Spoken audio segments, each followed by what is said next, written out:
Hello and welcome to the 98th episode of Downtime Podcast. Today's episode is Sidequest, where we'll be talking about romance. You're here with Jeremy and Alyssa, and we're here to answer listener questions of those who are having not necessarily relationship issues, but those who have relationship questions and they want our feedback on it. So we asked our community to send us relationship-related questions, and we got quite a few, actually. So this episode will be about us answering these questions and kind of giving our thoughts and opinions, hopefully some advice.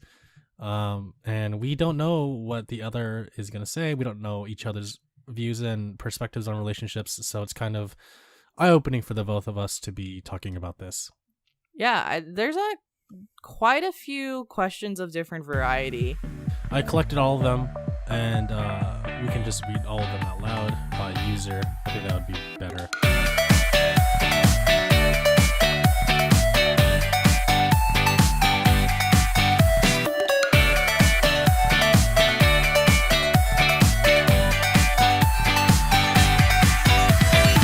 All right, you want to switch off? We'll start with PJ's.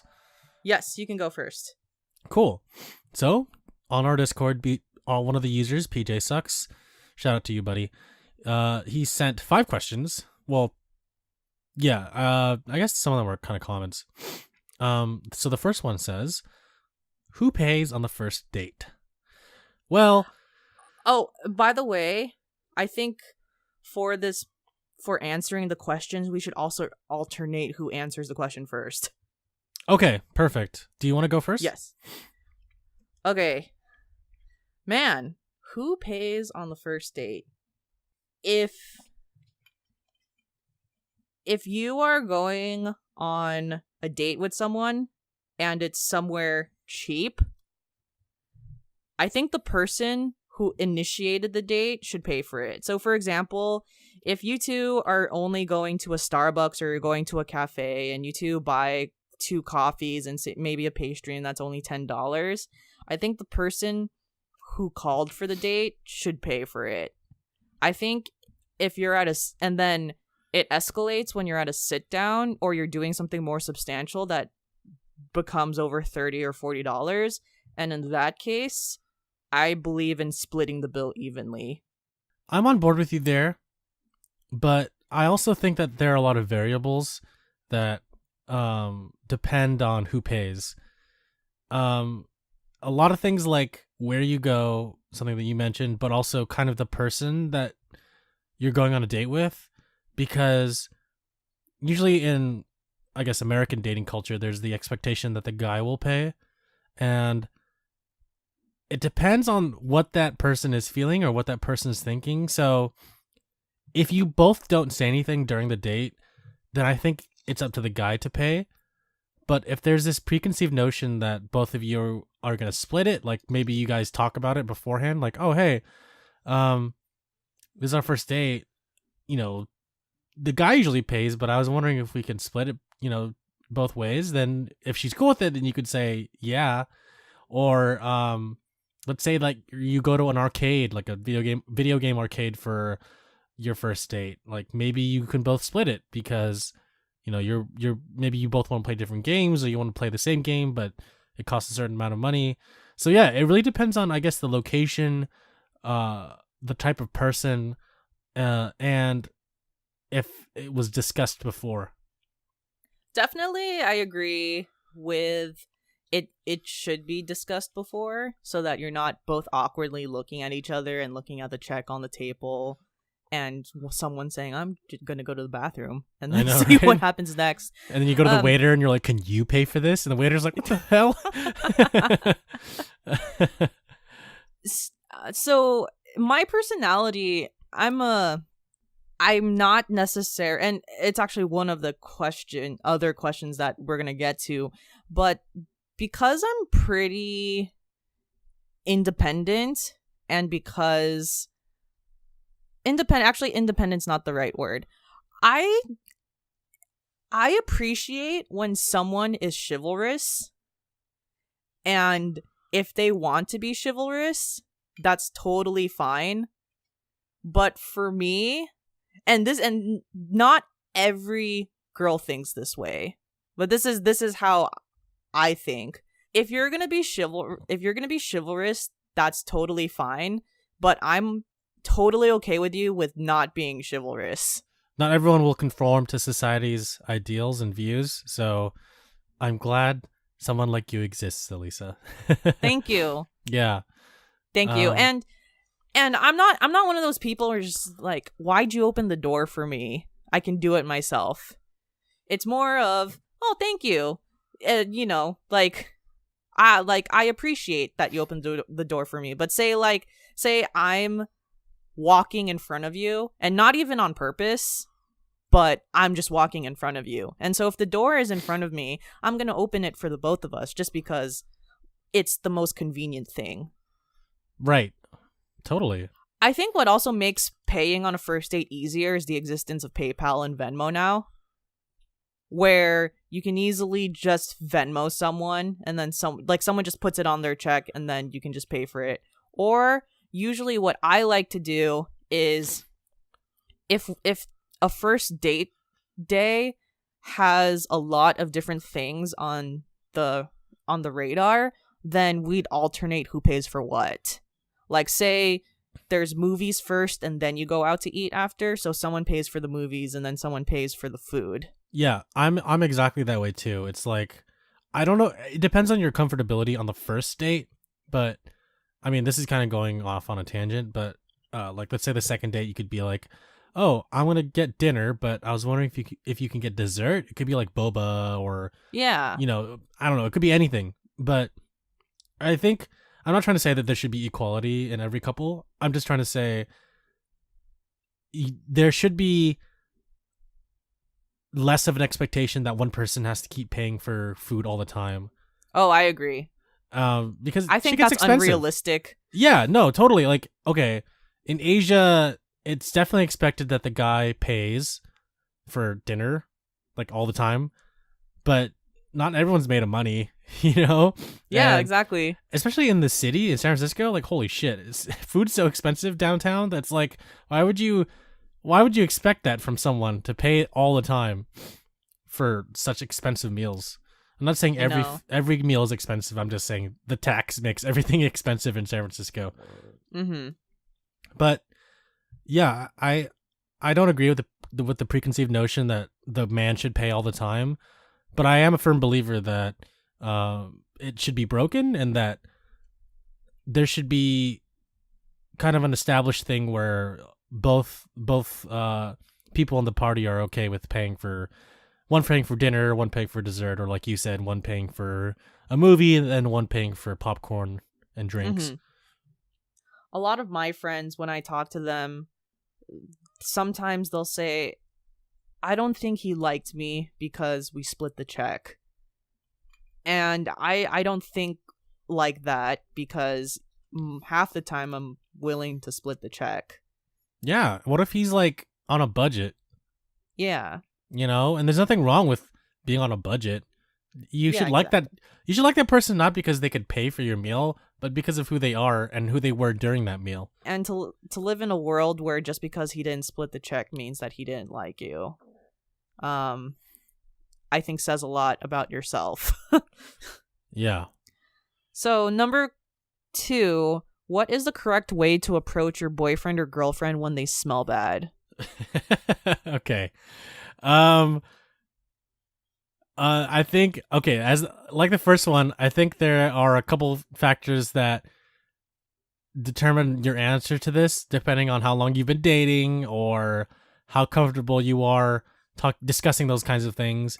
Because of course, there's going to be a point where you're going to just start farting a lot in front of your girlfriend or boyfriend, and it's going to be okay. And of course, they're going to be like, "What's that smell?" So for me, there's 2 ways to approach it. If you're first starting to date, in the beginning stages, you could be like, oh, hey, something smells kind of weird. Do you smell that? And they'll be like, no. Or they'll say like, yeah, what is it? And you could be like, well, it's kind of coming from a specific area. And then you just like start smelling them first. And they're like, oh, wow, like you kind of, it might be coming from you. It kind of smells weird.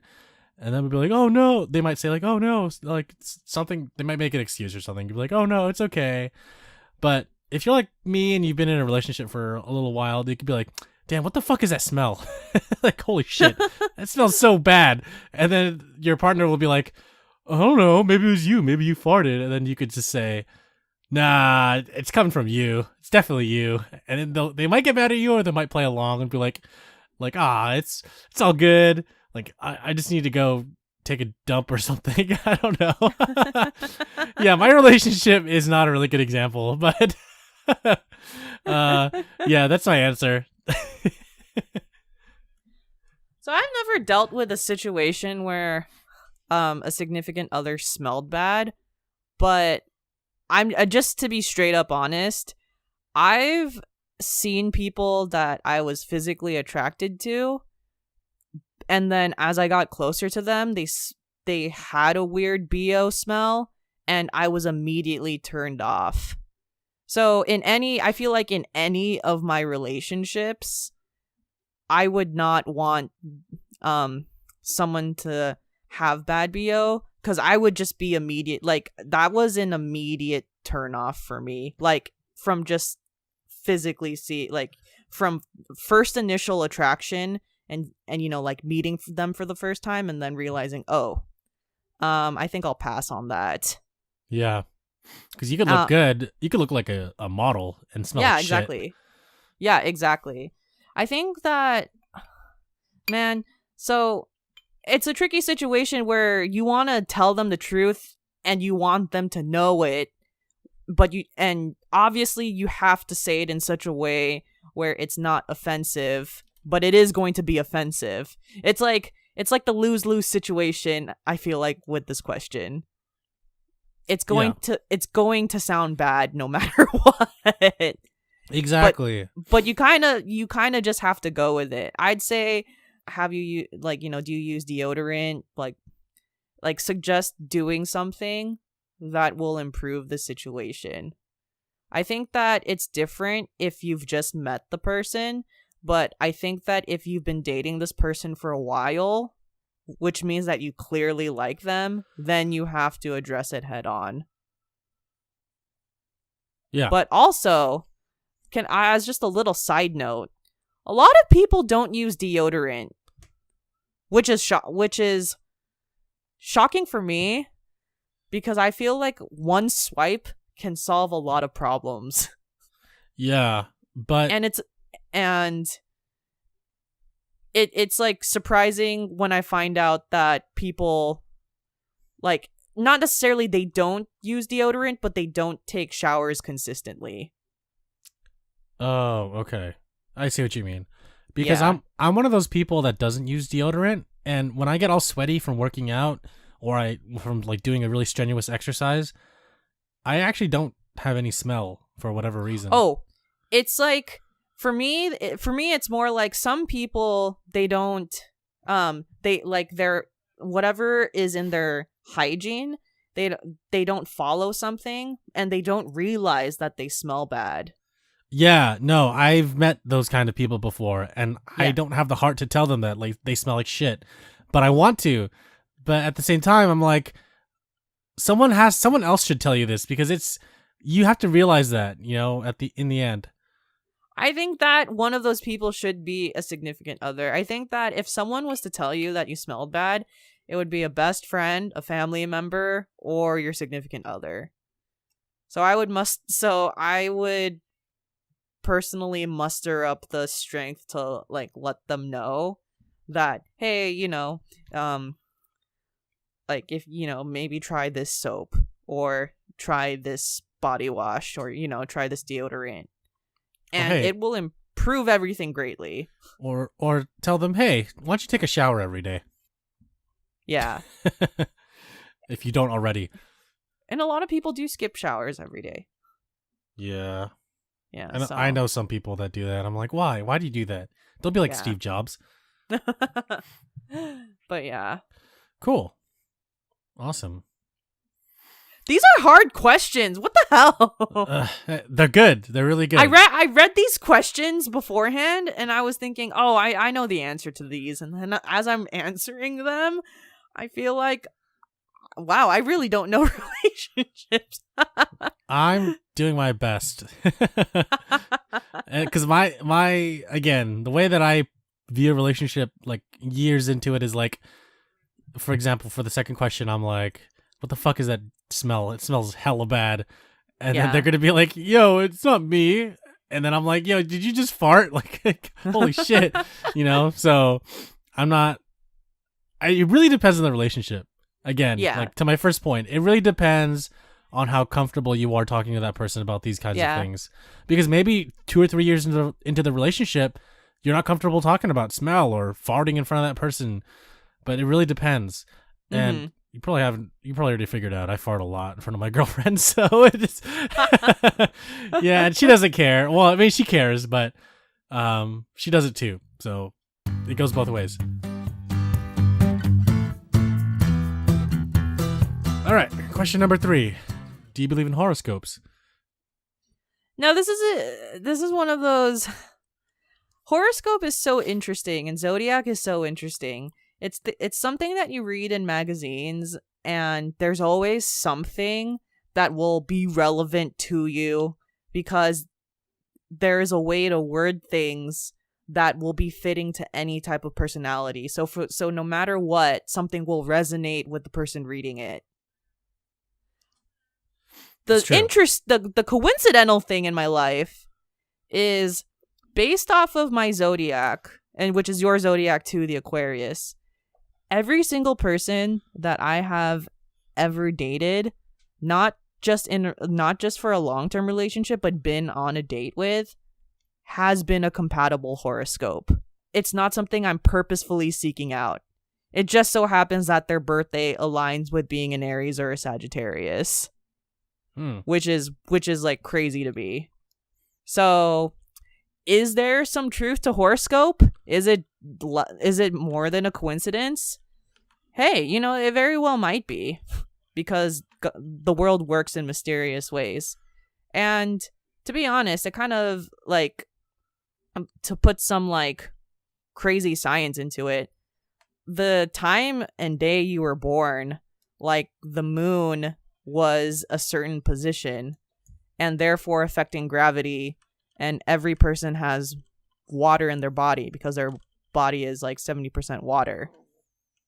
So it kind of like, oddly enough, like I see all the Virgos in my life and I'm like, some of them do kind of share a distinct personality.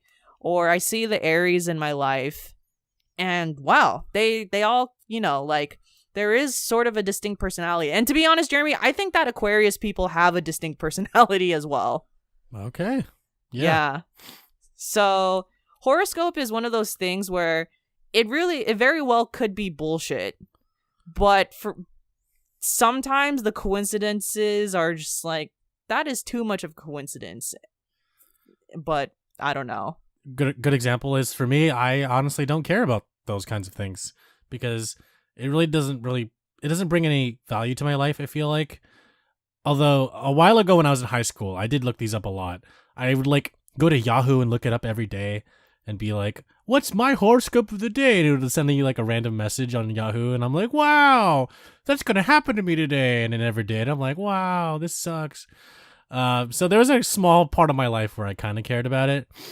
But to a certain extent. And now I honestly just don't care. I don't really look into it. I don't even know what my girlfriend's horoscope is. I didn't look into it. That's how much. What month is she? March, end of March, 27. She's an Aries, so you're compatible with her. What the fuck? Dude, I'm telling you, like, this is like, I'm fucking telling you. It's like one of those things where you're like, I don't know how I feel about this. And then you actually look up the birthdays of the compatibilities and you're like, oh, that's odd. What the It hell? Actually matches. Oh see, my God. Yeah, you see, that's what I mean by like, what a crazy coincidence the world is. So. Wow. Well, I'm glad you're here. Alyssa, Yeah. you answered a question I was going to ask you. It was like, what's my girlfriend's horoscope? And then I remember you said Aries and who was it? Like Sagittarius or most compatible? Basically, so an Aries is someone who's mid-March to mid-April, and then someone who's a Sagittarius, I want to say, is mid-November to mid-December. Wow. How interesting. Yeah. Okay. That's and every single wow. person I've dated has fallen into that category way before I found out what their birthday was. That the world works in mysterious ways. Exactly. Gotta love space. Gotta love the stars. I look at night, I just go outside, I look up at the stars and say, where's my compatible horoscope? And the stars say, fuck off. Hey. No, but so our friend of the show, Donovan, is also an Aquarius, and I guess birds of the same feather flock together. Yeah, something like that. Something like that. And yeah, I mean, we all went through work at the time and became friends, and we all found out that we were the same Aquarius sign, and that's kind of one of the things that held us together and still kind of does. Is like, hey, we're Aquarius babies. But I know. For maybe for you that might mean a little bit something more, Alyssa, but for me, I'm just like, yeah, we were born in the same month. I say for me, it's like February, water babies. Yeah, that's pretty much it, and I think that's really cool that the three of us do share that. Yeah, and we all have unique personalities. To your definitely. To your other point. Yes, definitely. Question number 4 from PJ. All right. What is the perfect balance of dependence and independence? And I'm assuming this is talking about the two entities of a relationship being independent and then them depending on each other. However you want to, and then you can answer it however you want. Great questions. Being away from someone for a while definitely makes you think about what it means to be dependent and independent. All of last year, I'd say most of last year, my girlfriend was away in China for that whole year, and there was before that we were together for around like 8-9 months in San Francisco, and then she went away, and now she's back for this year. But I really learned how to be independent from that person. Like we would set schedules and we would Skype with each other and all things like that. But then, there were some times when we couldn't do it because she was busy or, the time difference was just too much. So I learned how to, before her, I pretty much was an independent person, but with her, I had to relearn how to have someone in my life and balance that with wanting some me time, basically just time by myself and learning how to relax like that. So for me, independence is a lot about doing the things that you want to do, but also having that balance of like, oh, my significant other, my partner wants to hang out.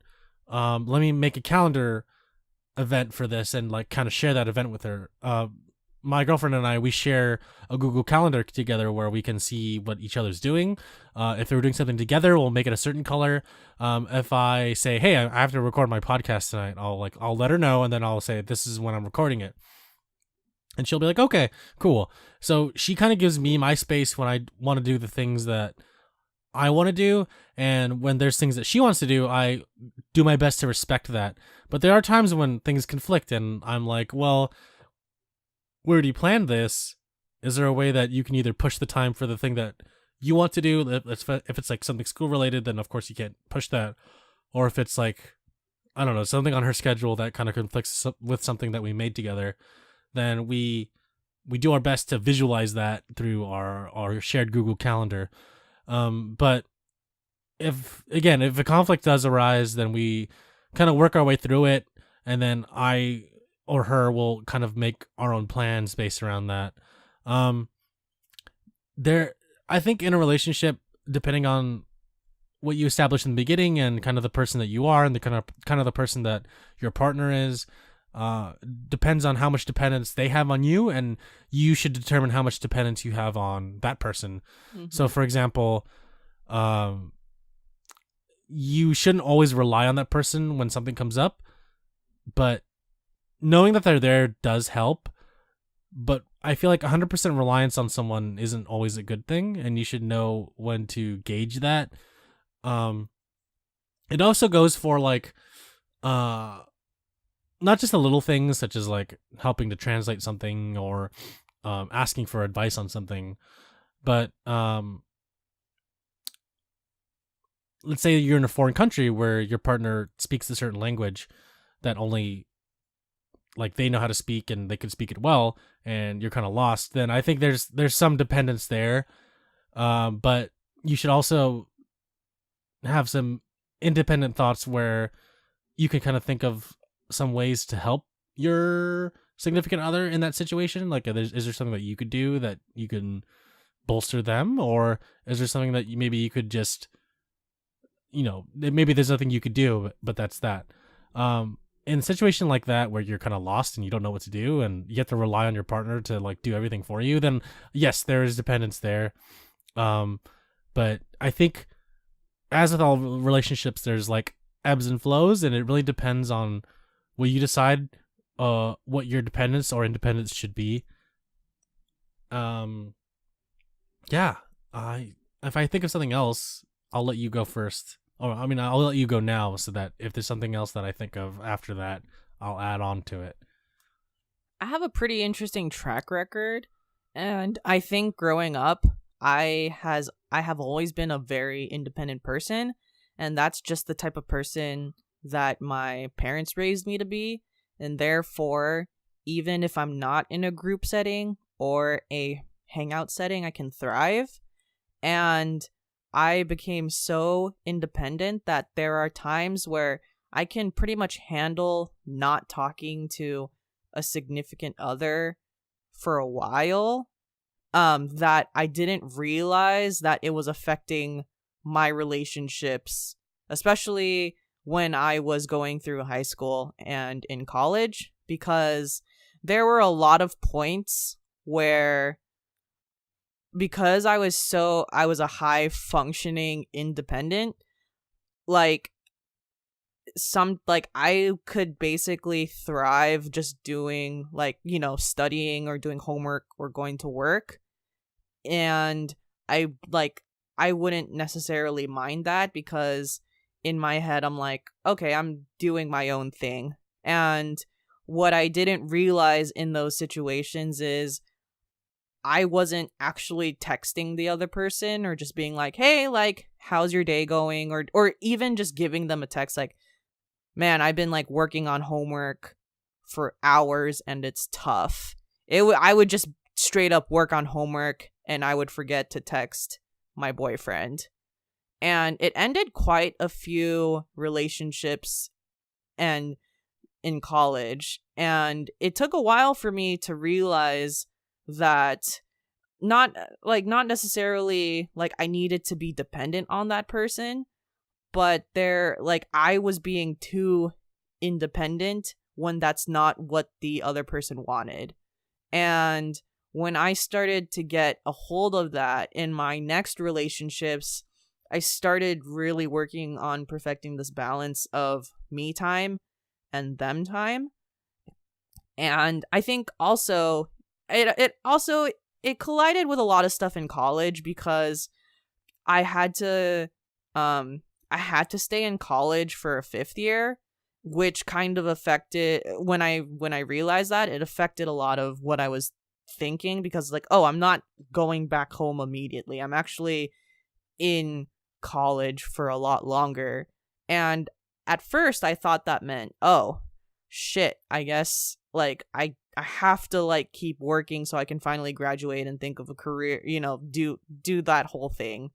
And what was missing in these relationships was, oh, like the like just the simple like acknowledgement. So that's something that I've been working on my entire life. I agree with all that. I do find myself being pretty independent sometimes, and I think that's just how I am as a person. That's my nature.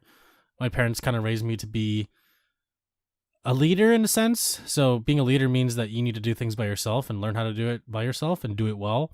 And I've been so independent that sometimes I worry, and I'm really conscious of it now, where like I might be caught up doing something and I forget to text my girlfriend, or maybe like it's been sitting there, it's been read on her end, but I never responded. I'm like, shit, like I need to stay on top of this and not seem like I'm a douchebag or an idiot for not responding. Yeah, I'm much more conscious of that now than I was when I was like 20 years old. Yeah, it just bothers me that I'm like this, and I want to improve myself. So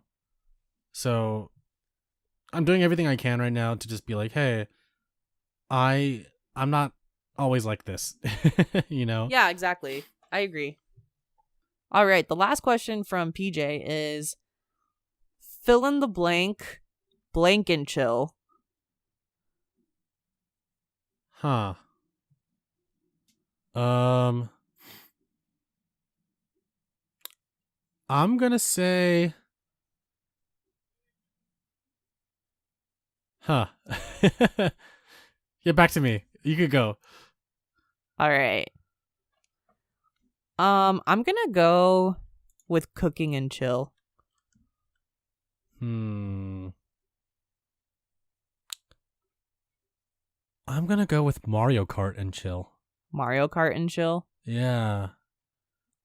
That's a solid answer. Yeah, that's like become a thing with my girlfriend and I, where we're like, hey, it's Saturday night. What do you want to do? We don't have really any plans. Do you want to drink alcohol and play Mario Kart? And we're like, that's drunk driving, but sounds so much fun. And we do it. It's fun. It is fun. I'm a huge fan of cooking, so I just think it's a nice precedent for a date and everything else after. Yeah, totally. I don't deny that that's a good idea. Who doesn't like to cook? Yeah, pretty much. And chill. And chill.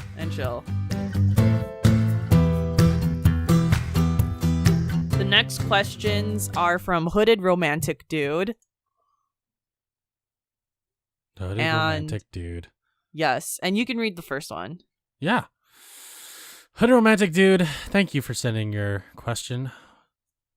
Dear Abby, so last year I broke up with my longtime girlfriend, got back into dating for the first time in 6 years. Worked out surprisingly well. Apparently, I still got some of that half Brazilian charm. JK. Thing is, when I wasn't looking for a relationship and not trying at all, some girls tried to get serious. Now that I'm looking for something more than hookups, it doesn't work out. So, what's the secret, you relationship gurus? Hooded Romantic Dude. This was, I don't know if you're making this up. It could be about your friend or it could be about you, but damn, that was really good. I just have to say that. It's a pretty loaded question. It is. Holy shit. It is. Now, all right, so let me try to attack this, and let me also set a precedent that my first relationship was a really long relationship, because it was a relationship from high school, and that didn't work out for me, and it was weird for a little bit after that relationship ended, and then I started dating again. Okay, so to answer your question, man, like, sometimes timing just really sucks. And like it's really a situation where you have to go with the flow, cuz you're sometimes it just works out that way, where you're looking for something and you don't meet that person that you're looking for.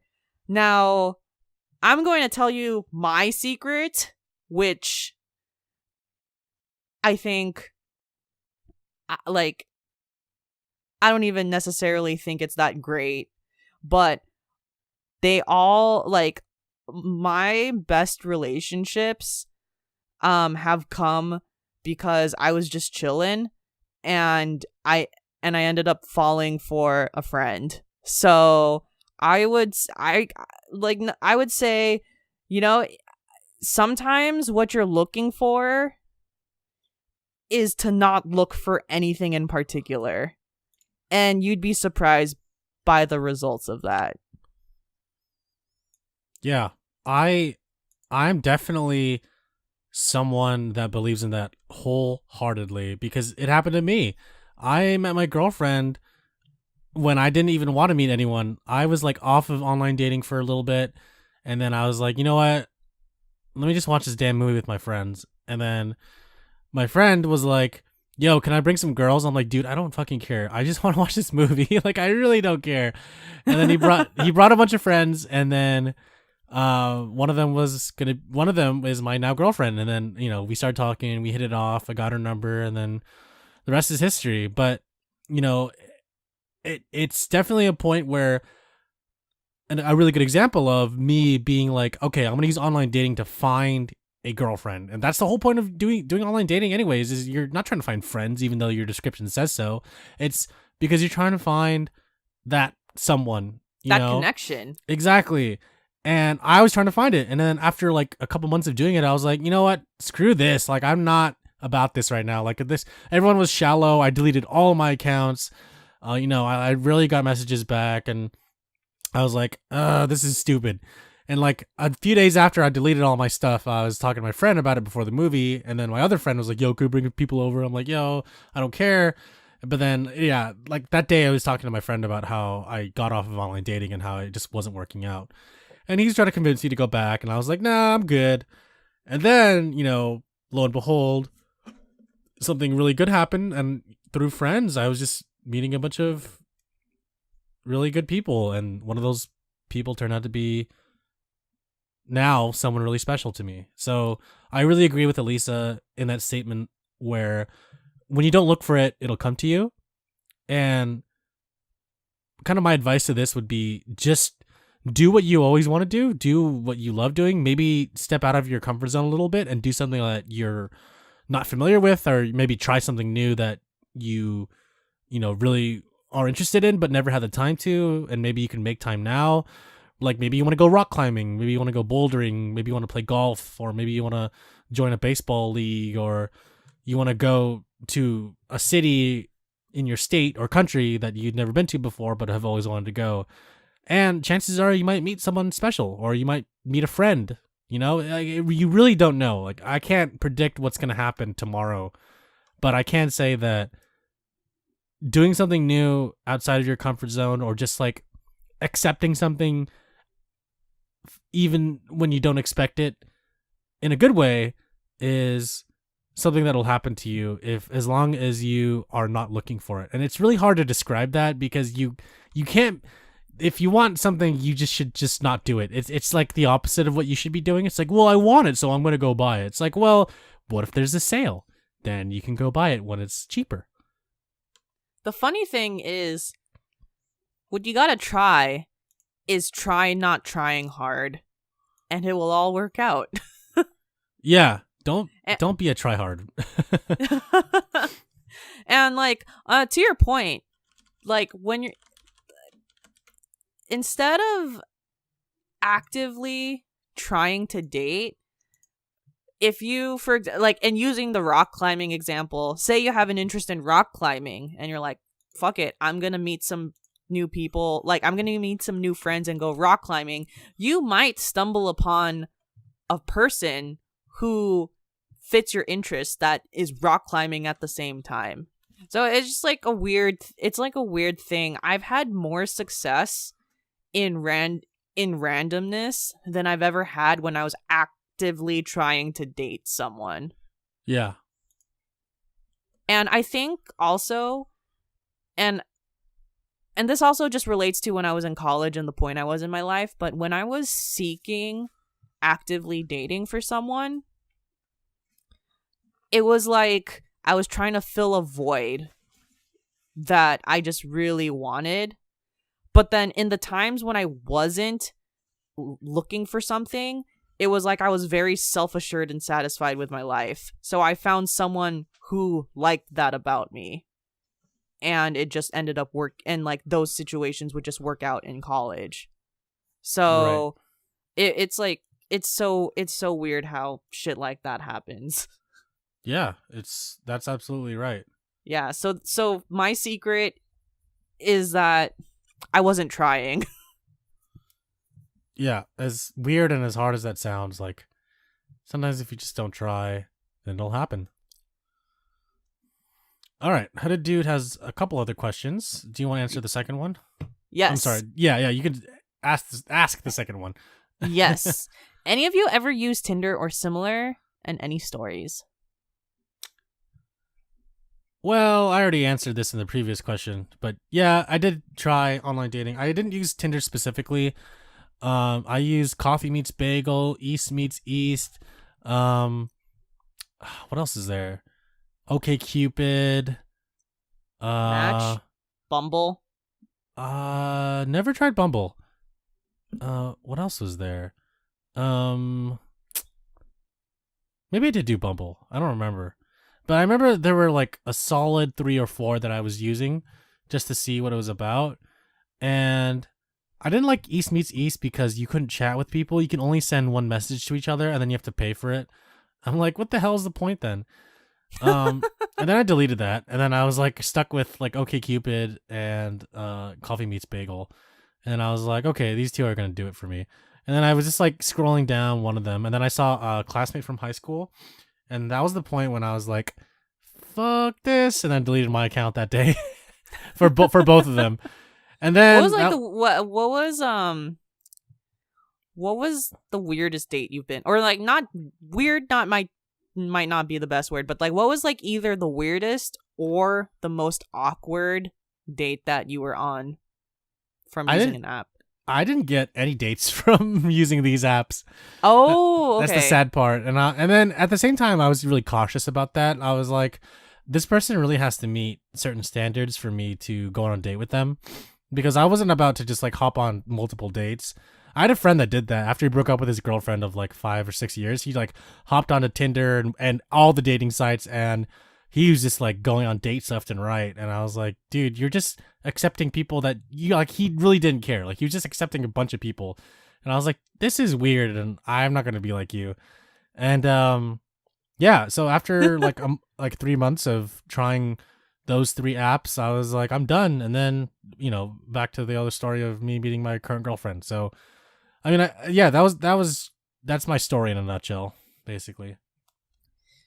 So I have never used any of the dating apps before, but the reason is because, so there's 2 reasons to it. 1, I had the same boyfriend in high school. And then 2, in college, I was so connected through like different clubs, like such as my own major and different active clubs and my part-time job. I haven't used the app yet. I mean, but like whatever. And I guess like the one thing is I wouldn't use an app like Tinder. I'd want to put more to my profile.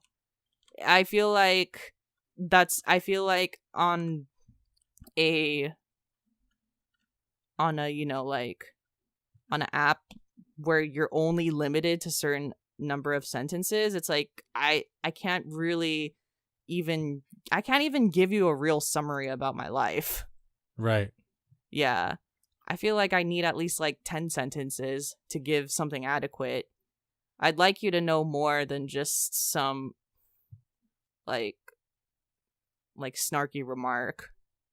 Yeah, no, absolutely. So if I did online, I would prefer using an app that had surveys. I don't know which ones do, but I mean like the ones with the long form surveys like Match.com. Oh, I see. Yeah. I will tell you like a blind date story that turned really off.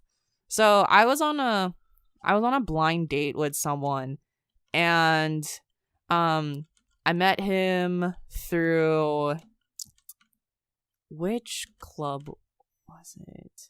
No, it was an engineering related club. So I met him because we were lab partners, But it wasn't through online.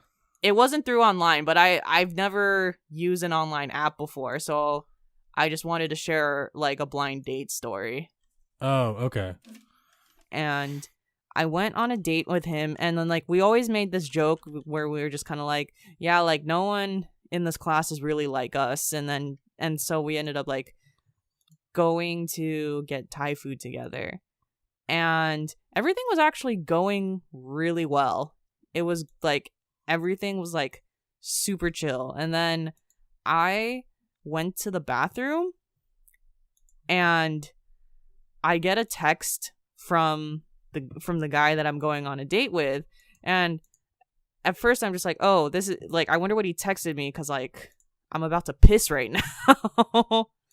And then he sends me a text, and it's a text that's basically like, okay, this is gonna sound crazy, but basically kind of basically saying like, oh, you're going to the bathroom, that's so hot.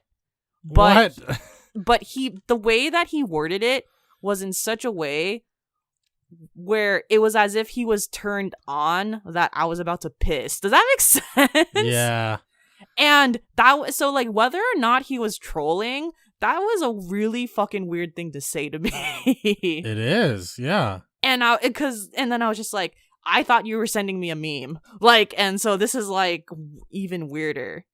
So after that, I did not like I had to have lab with him still.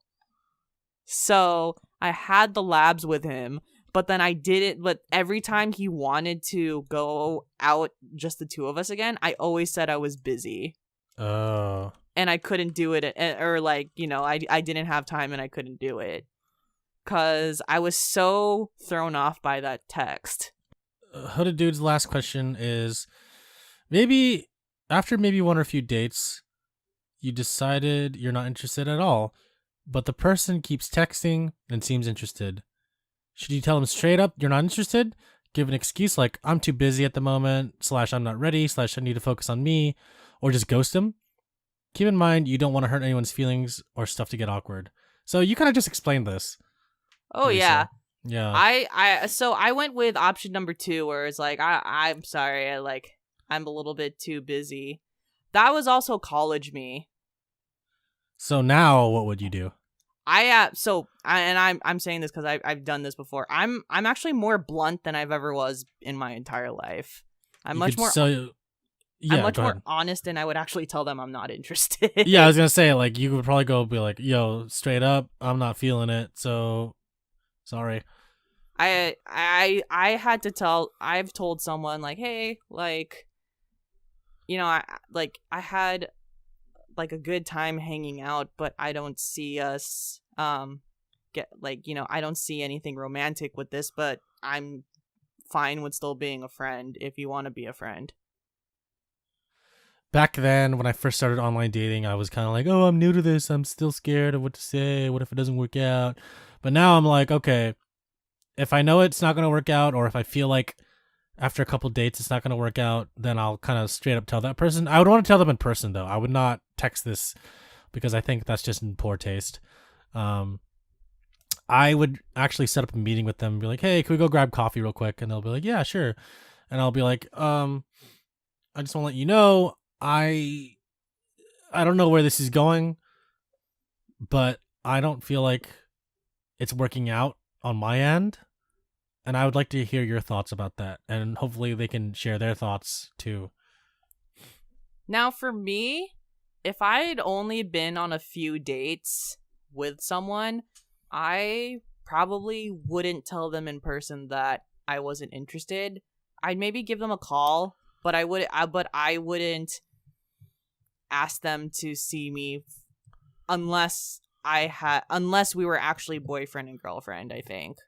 Yeah. But if I was just dating someone, I don't think I would tell them in person that I'm not interested anymore, especially if it's only been like 3 dates or something. But I think part of that is I just feel like there was never even that much of a connection that would like warrant me to tell the person in person that I wasn't interested anymore. That's fair. Definitely college me was number 2, where I kind of like beat around the bush and give an excuse.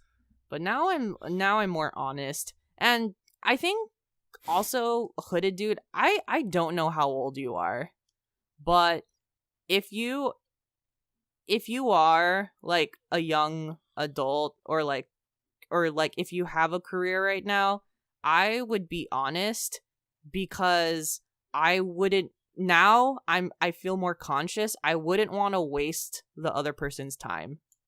I think that's really important too, and it kind of shows maturity. I'm very anti-ghosting someone. Yeah, that's just not in my nature as well. Yeah. I just feel like something should be said as opposed to nothing, because in big corporate environments I've experienced where ghosting just solves nothing, because you don't hear anything and it's like, did this get done? Yes or no? Like, and if they say nothing, then it's like, what the fuck? Then I guess I'll take that as a yes. Yeah, you know? Exactly. Silence means yes. In my line of work, silence means yes. And then the last question we have is from Rokuro Rangetsu. And his question is, one of the hardest situations a couple will go through is the silent treatment. I get this a lot. One person is silent when something is wrong and wants the other person to comfort them. They say I'm fine when they're not and get mad if the person doesn't help them. But how can you help if you don't know what's wrong? What is the answer to this mysterious question?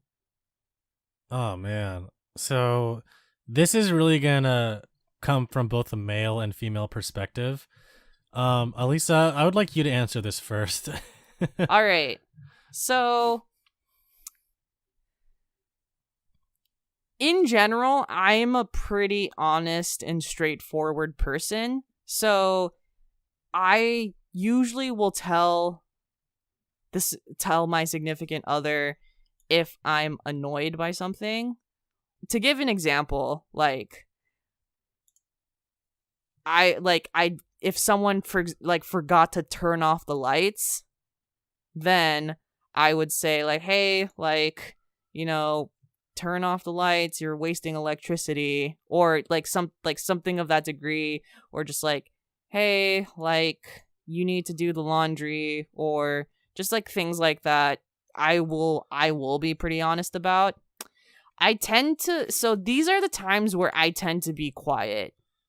I tend to be quiet when you have visibly and audibly made fun of me in some way, and the fact that you didn't figure out that was a fucked up thing to say really irks me, that I don't even want to tell you at that moment. So just to give an example of something that happened in college, I was with a person I was dating at the time, and that person basically made a comment about the size of my body, and he said it in such a joking way to his friends. It obviously wasn't funny, and I was pretty offended, and I didn't tell him straight up that I was pissed, but at the same time, I felt like that in particular was such a significant moment that he should have figured it out at that time. And if I were to tell him, I was going to tell him after I gave him, after a few hours of giving him the silent treatment. And if he didn't figure it out, then it's just wow, this guy is really an idiot. And the truth is the guy really was an idiot. So, and it's kind of okay, and this is just the perspective that, and then obviously those moments have led to a lot of conflict, but I needed to make a point. This is all based on what where you are and what was done from both parties, because it could be you that's giving the silent treatment, or it could be someone that's giving you the silent treatment. Either way, I think that whoever is giving you the silent treatment realized something was wrong, or something that to your point before, something that you said or someone said was offensive, and then they just don't want to talk about it because it's not comfortable for them to talk about it at that time. Maybe you didn't say it. Maybe someone else said like, "Oh, I hate you," or something, anything that was really offensive to them, and they don't want to talk about it because they're not in a good mood and they just don't want to say anything. Or maybe it was you that said something to them that as a joke, back to your previous story, Elisa. But I think it's up to that person that said something wrong, or at least in that other person's eyes was wrong, to kind of realize what they said and apologize for it. It's so easy. Yeah. So you actually bring up a very good point. If your significant other is giving you a silent treatment and you're out in public, I think you should accept that. I think there's because clearly, like, they may be bottling up, but they're doing it on purpose because you two are out. In those situations, you can last long enough to, like, get in a car and go home to really hash it out. So I think it's almost sometimes a common courtesy if you're at a mall and some annoyance happened and they're not saying it on purpose because, like, they would rather be quiet than argue with you at the mall in public. And I think that's fair. Yeah. I think that if you're getting the silent treatment at home, I think that you did, like, there is something more deep-seated that you have to, like, you got to figure that out, because they're giving you the silent treatment when in, like, a rest place where there's privacy. So clearly some shit had happened. Yeah, and that's a lot better than having it blown up at the mall, because I've seen people yell at each other at the mall, and I'm like, yo, this is not good. When I've received the silent treatment, I don't know how long it takes for you whenever you receive silent treatment, Jeremy, but usually I can figure it out in 15 minutes what I think the person is annoyed by.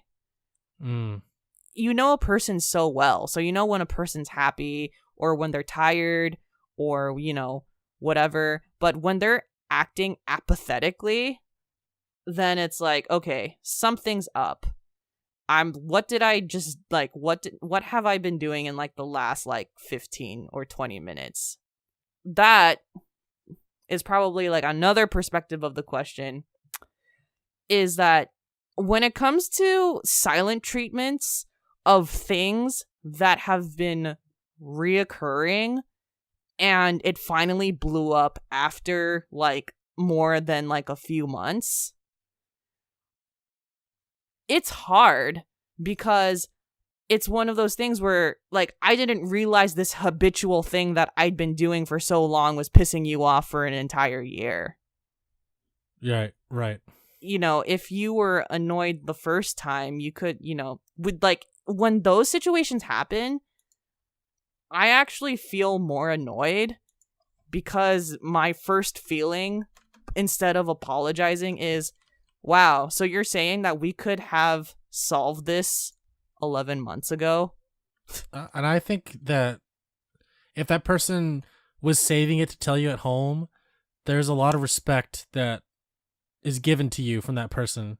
It means that they really care about you. They really want you to understand that they were uncomfortable, but they were saving it for a time when you could just talk the two of you. I think if you wait more than 3 or 4 months to address it, I do think that there's responsibility now in the person who held it for so long. Unless there was really an incident or there really wasn't a right time where you can talk to the other person. But I find that hard to believe if it's lasted for that long. I think if something offended you, or if there's something wrong between the two of you, you should both bring it up either that day when there's a good moment or the next day. Yeah, Do it the next quickly. day is a really good one. Holding a grudge is not good at all. Yes, agreed. Honestly, on like holding a grudge for anyone for anything, I think that's one of the most childish and stupidest things you could ever do, because it's like you have all these feelings built up inside of you and you can't release them, and it's all anger, and anger just leads to nothing. It just, oh man, just resolve it. If it's a friend, do it over text if you don't feel comfortable talking to them in person. Yeah. And that's fine. But if it's a significant other or a family member, I really think talking to them in person is the best course of action, and immediately, as soon as you can, because there's no point in holding on to it. What's the point? In any moment where I've given the silent treatment, it was because in that moment I was really heated, but I personally believe that people hold it out sometimes so that they can sleep it off and so they can think more rationally, which goes to the point of like they didn't want to blow it up in public and they really, really wanted to like have it die down before addressing it professionally. Yeah, but I agree. Yeah, but I think that if you like holding it out for so long is really a pain in the ass, and in those cases, I bet like majority of grudges can be solved in 30 minutes if you actually talked about it somewhat immediately after it happened. Yeah, totally. But I've seen a lot of huge couple issues happen and occur because they waited so long, and it blew up completely because they waited so long to solve it.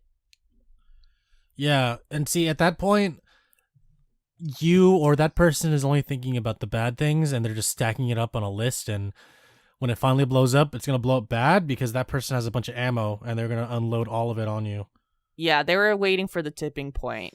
Yeah. But I think it's unfair to the receiver if they never knew what the tipping, or like, Yeah, and kind of on a closing note for this, I just want to say for you, Rokoru Rangetsu, hopefully this is good advice, and Alyssa, maybe you can chime in.